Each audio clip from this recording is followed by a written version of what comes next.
Cabin mate 24 hours study hall and work space mobile app download చేసుకుని ఇప్పుడే మీ cabin book చేసుకోండి. సైదాబాద్ భూలక్ష్మి దేవాలయం వద్ద హోలీ రోజు సాయంత్రం అనూహ్య ఘటన చోటు చేసుకుంది.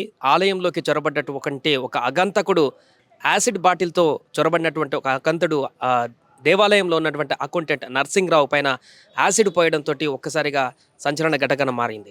దేవాలయం లోపలికి వచ్చి ఇక్కడ గేట్ అవతల బైక్ను పార్క్ చేసి ఆ బైక్ నెంబర్ కూడా కనపడకుండా బైక్ అంతా కలర్ పూసేసి మాస్క్ టోపీ ధరించి ఆ దుండగుడు ఈ ఆలయంలోకి రావడం జరిగింది.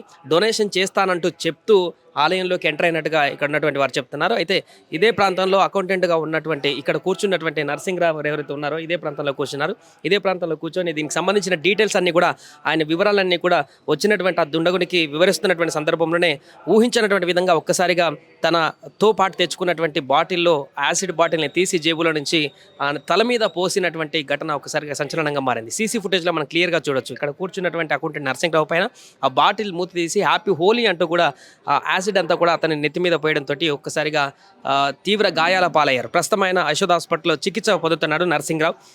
ఆయనకు సంబంధించి ఆరోగ్యానికి సంబంధించి కూడా వైద్యులు క్షుణ్ణంగా పరిశీలిస్తున్నారు. అయితే ఈ ఘటనకు సంబంధించి కేసు నమోదు చేసుకున్న పోలీసులు సీరియస్గా దర్యాప్తు కొనసాగిస్తున్నారు. ఉన్నతాధికారులు కూడా దీనిపైన ఫోకస్ పెట్టినట్టుగా చెప్తున్నారు. అన్ని సీసీ ఫుటేజ్లు కూడా పరిశీలిస్తున్నారు. అంటే ఈ దొండగుడు ఎందుకు అక్కడికి వచ్చాడు, వాంటెడ్లీగానే ఇక్కడికి వచ్చినట్టు కనపడుతుంది. ఎందుకంటే క్యారీ చేసుకొని రావడం జరిగింది యాసిడ్ బాటిల్ని ఇక్కడికి. బండికి నెంబర్ ప్లేట్ కనపడకుండా కలర్ పూసుకోవడం జరిగింది. మాస్క్ పెట్టుకొని టోపీ పెట్టుకొని సీసీ కెమెరాలు అన్నీ ఉంటాయని తెలిసి కూడా వాటి కళ్ళు కప్పి తప్పించుకునేటువంటి ప్రయత్నంలో భాగంగా వాంటెడ్గా ఇక్కడికి వచ్చి ఈ దాడి చేసినట్టుగా అయితే స్పష్టంగా ఇక్కడ ఉన్నటువంటి వాళ్ళు చెప్తున్న దాని ప్రకారం అయితే మనకు అర్థమవుతుంది. సో ఆలయంలో ఉన్నటువంటి అర్చకులు కానీ వీతో వాళ్ళతో కూడా మాట్లాడుతున్న ప్రయత్నం చేద్దాం. అన్న, ఏం జరిగింది నిన్న సాయంత్రం ఇక్కడ నర్సింగ్రావు పరిస్థితి ఎట్లా? ఇప్పుడు బాగానే ఉన్నారులేండి. ఆయన నిన్న ఉన్నారా మీ టెంపుల్? నేను లేను. ఏం జరిగింది మీకు ఏమైనా చెప్పారా? ఇక్కడ అంటే మామూలుగా కదా, ఒక అతను మామూలుగా అన్ని కవర్ చేసుకొని గుట్టు తెలియకుండా వచ్చి కొంచెం కెమికల్ ఏదో చల్లేసి వెళ్ళిపోయినారు ఆయన మీద. సో అది ఉదయం నుంచి కూడా పోలీసులు అందరూ కూడా అలర్ట్ అవ్వడం జరిగింది. సరే, నర్సింగ్రావు గారి దగ్గరికి వచ్చి నిన్న అతను అగంతా కూడా ఏమని అడిగాడు? పూజారి, అతను మెయిన్ పూజారి అక్కడ ఉన్నాడు. కాకపోతే నరసింహరావు అయితే మంచి వ్యక్తి. తనని అసలు ఆయన అలా చేయడం తప్పు. అయితే మాకు తెలిసినంత వరకు అయితే హిందూ దేవాలయం మీద ఒక ఇది దాడి జరుగుతున్నట్టుగా అనిపిస్తుంది మాకు. సనాతనం ఎక్కడో వెళ్ళిపోతుంది, హిందువుల మీద దాడి జరుగుతుంది. అందుకు దేవాలయం అనేది ఒక ప్రశాంతమైన వాతావరణం.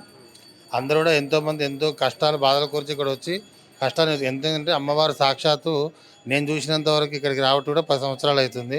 ఎంతోమందికి అలా జపాలు తర్పణాలు హోమాలు పెట్టి అన్ని కార్యక్రమాలు మంచిగా చేశాము.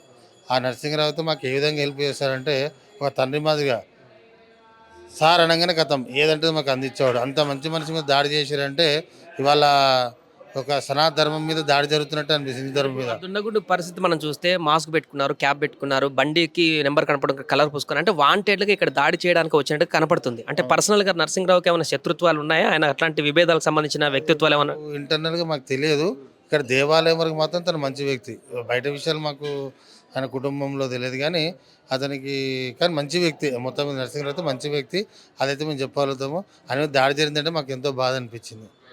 ఇక్కడ ఆలయ చైర్మన్ ఉన్నారు కూడా, వారితో కూడా మాట్లాడేటువంటి ప్రయత్నం చేద్దాం. ఇదే టెంపుల్లో చాలా కాలంగా అంటే 100 సంవత్సరాల నుంచి కూడా ఈ యొక్క ఆలయాన్ని నిర్వహిస్తున్నారు. దీనికి సంబంధించి చైర్మన్ గారు ఉన్నారు, వారితో మాట్లాడేటువంటి ప్రయత్నం చేద్దాం.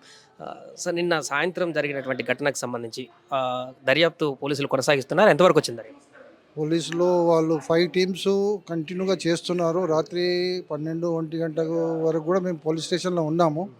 వాళ్ళు డీసీపీ గారు, నాయక్ గారు వాళ్ళు 100% మేము దాన్ని సాల్వ్ చేస్తామనే దాని మీద ఉన్నారు. వాళ్ళు వర్క్ చేస్తూ ఉన్నారు. మాకు కూడా ఏంటంటే తొందరగా దొరకాలి, ఇది ఏ ఇష్యూ ఏ రకంగా డైవర్షన్ కావద్దు అనే ఉద్దేశంతో మేము అందరం కూడా ప్రయత్నం చేస్తున్నాం. పోలీస్ డిపార్ట్మెంట్ కూడా మాకు సహకరిస్తున్నారు. మాకు ఏంటంటే మా ఎంప్లాయీకి కొంచెం తొందరగా మేల్కోవాలని మేము చూస్తున్నాము. దానికి ఏ రకంగా గవర్నమెంట్ నుంచి కానీ ఇంకా ఏ రకంగా కానీ చాలా పూర్ పీపుల్ చేయాలని చూస్తున్నాం. ఇప్పుడు గతంలో ఏమైనా ఇలాంటి ఇన్సిడెంట్లు ఇక్కడ జరిగాయా? అంటే అనుమానాస్పదమైనటువంటి ఘటనలు కూడా ఏమైనా జరిగాయా సార్? ఇంతవరకు మా లాస్ట్ ఇప్పుడు పునర్నిర్మాణమైనాక 13 సంవత్సరం ఇది. ఇంతవరకు చిన్న ఇన్సిడెంట్ కూడా కాలేదు. నాట్ ఈవెన్ చిన్న ఇన్సిడెంట్ కూడా ఎవరి మీద కూడా లేదు. ఇది నాన్ కంట్రవర్షియల్ టెంపుల్. అమ్మవారికి ఆల్ పార్టీలు అందరూ కూడా సహకరిస్తారు. అందరూ పార్టీకి అతీతంగా పనిచేస్తుంది టెంపుల్. ఇది ఒకటే ఉంది ఇక్కడ. కాబట్టి ఎవరితోటి కూడా ఎవరికి ఇబ్బంది లేదు. అందరూ కూడా మనకి ఇక్కడ ఉన్న కార్యకర్తలు అన్ని పార్టీల వాళ్ళతో సహకారం మనకుంది, చేస్తున్నాము. అదేవిధంగా ఎవరితోటి మనకు నెగిటివిటీ లేదు. కూర్చున్న అతను కూడా ఎవరితోటి ఇబ్బంది పడేది కాదు. మామూలు ఎంప్లాయ్ అతను. ఎవరితోటి ఆయనకి వేరే పగలు ప్రతీకారాలు ఆయన మీద తీసుకోవడానికి కానీ ఎవరికి ఏం లేదు. ఎంప్లాయ్ ఆయన వరకు ఆయన పని చేసుకుంటున్నాడు. అంతవరకే ఉంది ఇది. ఇప్పుడు ఆ దుండగుడు ఎట్లా వచ్చారు ఇక్కడికి? మిగతా బయట సీసీ కెమెరాలు కూడా చూసారా? ఆయన ఎక్కడికి వెళ్ళాడు, ఎటు నుంచి వచ్చాడు, అవన్నీ కనిపెట్టారు? మా సీసీ కెమెరాలు ఉన్నంత వరకు అయితే దొరికింది. అవతలకి ఎక్కడ పోయాడు అనేది ఇంకా పోలీస్ డిపార్ట్మెంట్ వాళ్ళు ఇన్వెస్టిగేషన్ చేస్తున్నారు. కాబట్టి ఇక మేము బైక్ మీద వచ్చాడు. అది ప్రోగ్రామ్ తోటే వచ్చాడు. టోపీ పెట్టుకున్నాడు, మాస్క్ పెట్టుకున్నాడు, యాసిడ్ తీసుకొని వచ్చాడు. వాళ్ళ సిస్టమ్ తోటే వచ్చాడు. బైక్ మీద కూడా వచ్చాడు కానీ ఆ బైక్ నంబర్ మీద కూడా అది ఏదో రుద్దుకొని వచ్చాడు. నంబర్ కనబడకుండా వచ్చాడు. వాడు ప్రీ ప్లాన్డ్గా వచ్చాడు. వాడు ఎవడో కానీ తొందరగా దొరకాలని మేము ప్రయత్నం చేస్తున్నాము. పోలీసు వాళ్ళు కూడా ప్రయత్నం చేస్తున్నారు. మాకు ఏంటంటే టెంపుల్ వాతావరణం చెడిపోవద్దు అనే ఉద్దేశంతో నరసింహరావు పరిస్థితి ఎట్లుంది సార్? హాస్పిటల్ మీరు వెళ్ళి చూసారా? మార్నింగ్ చూసాం. మార్నింగ్ చూడలేదు, నిన్న నైట్ వెళ్ళాము. అవుట్ ఆఫ్ డేంజరు, కాకపోతే కొంచెం అన్నీ బొగ్గలు వచ్చేసాయి. కొంచెం అన్నీ గ్లూకోజ్ మీద నడుస్తుంది. ఇప్పుడు అవుట్ ఆఫ్ డేంజర్గా ఉన్నాడు. సీసీ కెమెరాలు చూస్తే ఎగ్జాక్ట్గా తల పైన వెనక మెదడు పైన ఆ లిక్విడ్ జల్లినట్టుగా కనిపిస్తుంది. అంటే ఆ లిక్విడ్ కొంత దాని తీవ్రత ఎక్కువగా లేదా, లేకుంటే చాలా తీవ్రత ఎక్కువ లేనందుకే సేఫ్ అయ్యిండు. తీవ్రత ఎక్కువ లేనందుకే మనిషి బతకగలిగిండు. ఇప్పుడు లేకపోతే ఆ స్పాట్లోనే చనిపోయేవాడు. తీవ్రత ఎక్కువ లేదు. ముఖం మీద జల్లుదాం అనుకున్నారు వాళ్ళు. అది ఏమైందంటే రాయడానికని వంగినందుకు నెత్తి మీద పడ్డది. అది జరిగింది. వచ్చి నరసింహరావుతో మాట్లాడారు. ఆ దుండగుడు వచ్చి నరసింహరావుతో ఏం మాట్లాడారు, ఏం డిస్కషన్ జరిగింది అక్కడ యాసిడ్ దాడి జరగడం ముందు అన్నప్రసాదానికి రాయాలి, మీరు రాస్తారా అని అడిగాడు. రాస్తున్నానంటే డేట్ రాశాడు. పేరు చెప్పండి అని కిందికి వంగాడు. ఆ లోపలనే అతను జోబులోకి వెళ్ళి తీసి చల్లడం జరిగింది. ఆ సీసీ ఫుటేజ్లో అది ఉంది. డిపార్ట్మెంట్ వాళ్ళు కూడా తీసుకెళ్లారు. అందరూ చూశారు. అందరి సమక్షంలో జరిగింది. పంతులు గారు ఎంబడే ఆ అబ్బాయిని తీసుకెళ్ళి నీళ్ళు చల్లేసి కొంచెం మంటలు అంటుంటే అంబులెన్స్ మాట్లాడడం జరిగింది. అంబులెన్స్ వచ్చి తీసుకెళ్ళి యశోద హాస్పిటల్కి తీసుకెళ్లారు. యశోద హాస్పిటల్లో 2 గంటలు ట్రీట్మెంట్ అయింది. తర్వాత కన్ను ప్రాబ్లం ఉందని చెప్పేసి సరోజిని హాస్పిటల్కి తీసుకెళ్లారు. రాత్రి 12:30-1 వరకు సరోజిని హాస్పిటల్లో ఉన్నారు. వాళ్ళు బిల్డింగ్ ఎక్కువైతుంది అన్నాక మరి కాచిగూడ దగ్గర హాస్పిటల్కి షిఫ్ట్ చేశారు 1 o'clock. ఇప్పుడు ఆ దుండగుడు దాడి చేసిన తర్వాత పారిపోతున్న సందర్భంలో వెంబడించేటువంటి ప్రయత్నం చేయలేదా? ఎవరు ఇక్కడ పంతులు గారు ఉండి అతను జరిగిన అతన్ని చూసడానికి లోపలనే వెళ్ళిపోయాడు. కాబట్టి అతన్ని పట్టుకోంత టైం లేదు. లేడీస్ ఉన్నారు, వాళ్ళు ఎవరు చేయలేదు.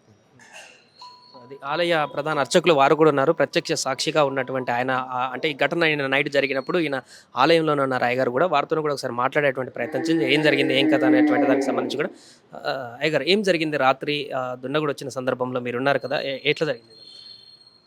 నిన్న రాత్రి 7:30 గంట 7:20కి బయట ఏదో పని మీద బయట తిరుగుతున్నాను నేను. డొనేషన్ చేయాలని అడిగారు. లోపలికి వెళ్ళి చేయాలండి. ఫస్ట్ మీ దగ్గరికి వచ్చాడు బయట వాళ్ళు? లేదు, నేను పని మీద బయట అక్కడక్కడ తిరుగుతూ ఉంటాను కదా. ఆవులు ఉన్నాయి, పంపు ఉంది, ఏదో ట్రాష్ పారేయడానికి వెళ్తున్నాను, బయటికి చెత్త పారేయడానికి వెళ్తున్నాను. మేము ఏ చెత్త ఉన్నా అటు పాడేస్తాం అటు గోడ దగ్గర. సరే వెళ్తున్నాను, కనబడి అడిగాడు, మీకు అదే డొనేషన్ చేయాలండి, ఎక్కడ చేయాలన్నారు. లోపల చేయాలని చెప్పాను.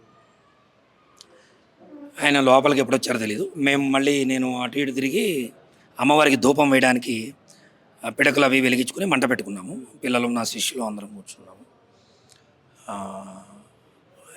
మేము అక్కడే కూర్చున్నామండి.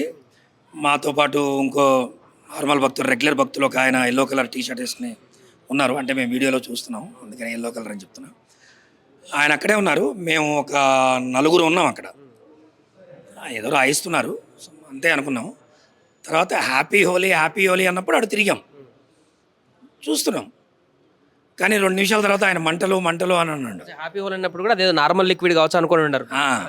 ఆయన అదే అనుకుని ఆయన కూడా ఎంజాయ్ చేస్తూ చూస్తున్నట్టున్నారు. ఆ తర్వాత 2 నిమిషాల తర్వాత ఆయన మంటలు అనగానే ఇంకా ఏం చేయాలో అర్థం కాక వెంటనే ముందు అతను వెనకాల పరిగెత్తాను. సో అతను చెక్కలేదు. ఈ లోపల ఈయన గట్టిగా అరుస్తున్నారు. సరే అని వెంటనే ఆయన తీసుకెళ్ళి ఓ బిందె నీళ్లు పోసేసి అది జరిగింది. సో ఇప్పుడు ప్రస్తుతం ఆయన పరిస్థితి ఎట్లుంది నరసింహరావు గారి? బాగున్నారండి, ఇబ్బంది ఏం లేదు. ప్రమాదం తప్పినట్టే, ఇబ్బంది ఏం లేదు, బాగున్నారు. అంటే వాంటెడ్లీగా అతను యాసిడ్ బాటిల్ పట్టుకొని ఇక్కడికి వచ్చినట్టు కనిపిస్తుంది. అంటే ఏంది గతంలో ఇంతకుముందు ఏమైనా అట్లాంటి వివాదం ఏమైనా ఇక్కడ జరిగినాయా? అలా ఎవరైనా ఇక్కడ డిస్టర్బెన్స్?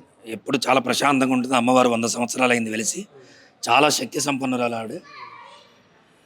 ఆవిడ ఆవిడ మహిమ భక్తులకు తెలుసు, మాకు కూడా తెలుసు. చాలా ప్రశాంతంగా ఉండే వాతావరణం అండి. 150 గోవులు ఉంటే చాలా మంచి వైబ్రేషన్స్తో కూడిన స్థలం ఇది. ఎప్పుడు జరగలేదు. ఇదే మేము చూడడం మాకు అంత సంకటంగా ఉంది. అది ఆలయ అర్చకులు వారు కూడా ఏంటంటే ఇక్కడ నిన్న జరిగినటువంటి ఇన్సిడెంట్ సాయంత్రం అనుకోకుండా ఊహించని పరిణామం, ఎవరు ఊహించలేనటువంటి పరిణామం. అన్ఎక్స్పెక్టెడ్గా ఒక వ్యక్తి వచ్చి హ్యాపీ హోలీ అంటూ తీసుకొచ్చినటువంటి యాసిడ్ బాటిల్ని ఆయన పైన పోయడం ఒక్కసారిగా ఇక్కడ మాకు కూడా షాక్ గురి చేసిందని కూడా చెప్తున్నారు. గతంలో ఎప్పుడు ఇలాంటి వివాదాలు కానీ ఇలాంటి సంఘటనలు గట్రా చోటు చేసుకోలేదు. దీనిపైన పూర్తి స్థాయిలో దర్యాప్తు చేసి ఆ దుండగుల్ని పట్టుకొని ఖచ్చితంగా శిక్షించాలంటూ కూడా ఆలయానికి సంబంధించినటువంటి చైర్మన్ కానీ అర్చకులు కానీ మిగతా వాళ్ళందరూ కూడా ముక్తఖండంతో ఈ ఘటనను ఖండిస్తున్నారు. సుమన్ టీవీలో మీ పర్సనల్ అండ్ బిజినెస్ ప్రమోషన్స్ కోసం కింది నెంబర్కి కాంటాక్ట్ చేయండి.